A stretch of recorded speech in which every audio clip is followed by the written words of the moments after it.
Okay. Um, the the crisis in Syria began because uh, a deadly force was being used on civilians and openly in the streets. And regardless of um, uh, you know, uh, any counterclaims about the um, the reason of the start of the crisis in Syria. Um, the attack on the attacking and the lethal use of lethal force on civilians continued. It began and it continued. It never stopped or changed.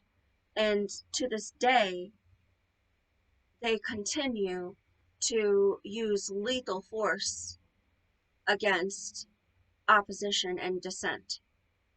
Um, they'll use lethal force against protesters and against any type of opposition and prisoners of war. They'll execute prisoners of war, and they executed uh, political prisoners who didn't actually have any criminal charge. Basically, innocent people. Okay. Um, the most important things in education. The first thing that anyone should learn is themselves. And as you're maturing, you're always looking to know yourself or to, uh, like, I guess, express yourself um, and build yourself. So, yourself, it begins in as the body and brain. Never before in history have we had such an incredible understanding or been able to verifiably prove what were formerly basically like like I guess fields of study.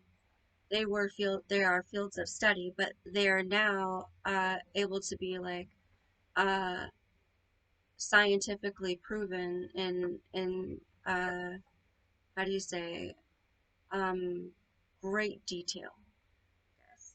So, to know your body and your brain is to is the most important thing of education, and you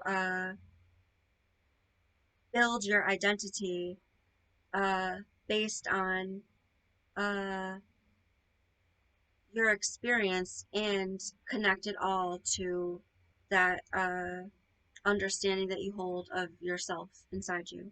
Okay, so um,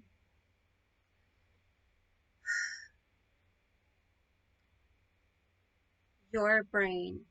So um, your brain, your body is set up to risk. Basically, your body is set up to for mobility and for tactile sensation. Yeah, for sensation. So the only okay, you have I guess let's say five senses to keep it simple. You have your basic five senses, and the body receives touch or proprioception, which is can feel like oh G force of gravity or tactile sensations. Um, so then you kind of know yourself as your body because you're constantly feeling it. Like this is how you're constantly knowing and feeling yourself in a 3D space, is because of that touch, and it's always uh, going up into the brain. The head has the rest of the senses: taste, smell, sight, and hearing. Right? Taste. Okay, I'm high and I might get some stuff wrong. Um. So. Um.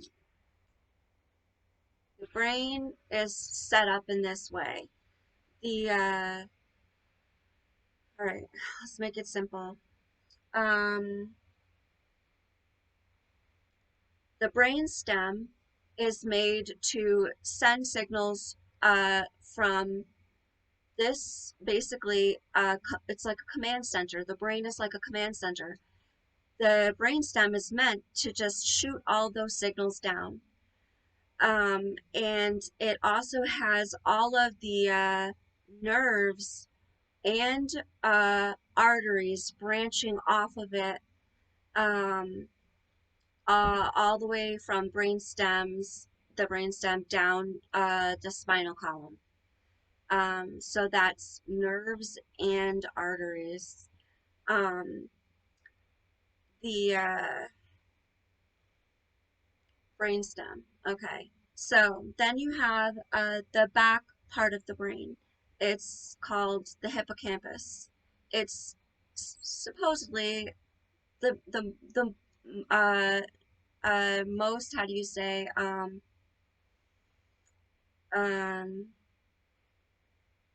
most scientists objectively understand the hippocampus as the center for long-term memory, and it also helps with orientation. So at the front of the hippocampus, so the hippocampus is, or it's the cerebellum. The cerebellum is the lowest or backest part of the brain, and the hippocampus. So I can't remember cerebellum, if that's the same as the hippocampus or if it's another archaic part. If it is, I can't exactly remember.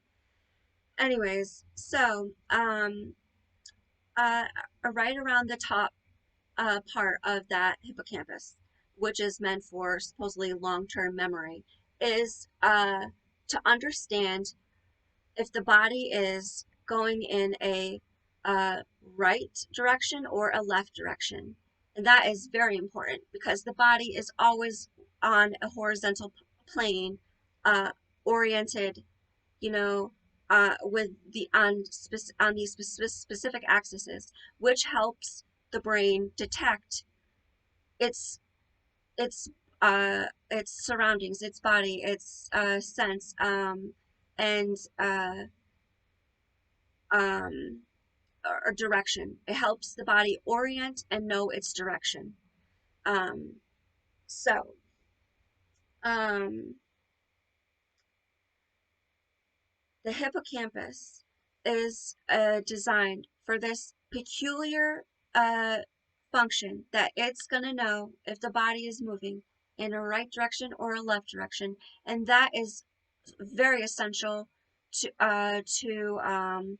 and I think it doesn't say this in the literature that I could remember, that it should, there's must be somewhere in this brain area that understands acceleration, because it's clear that the objective of this part of the brain is that it understands long-term memory. Then why would long-term memory have anything to do with whether you're going into a right direction or a left direction?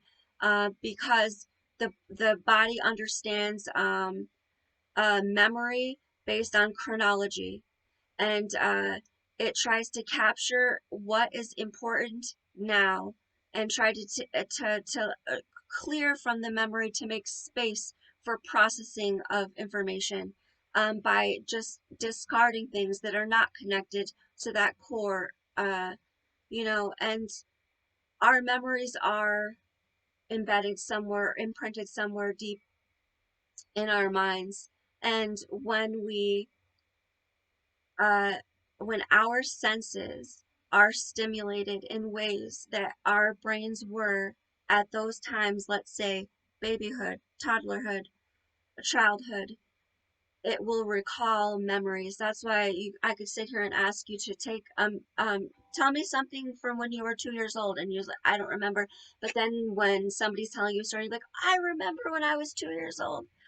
Yeah, it's very hard to retrieve those without stimulation, which is also why they say, you're collecting information throughout the day. It's in short-term memory. When you fall asleep, your long-term memory is going to consolidate everything that it learned from the senses throughout the day and discard the unneeded information.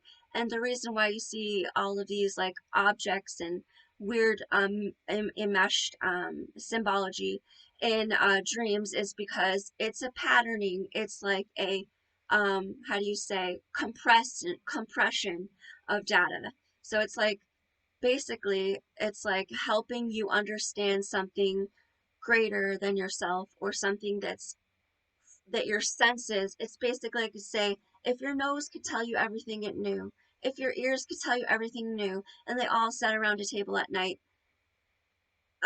you'd get this weird experience. I'm getting really cold. I'm shivering.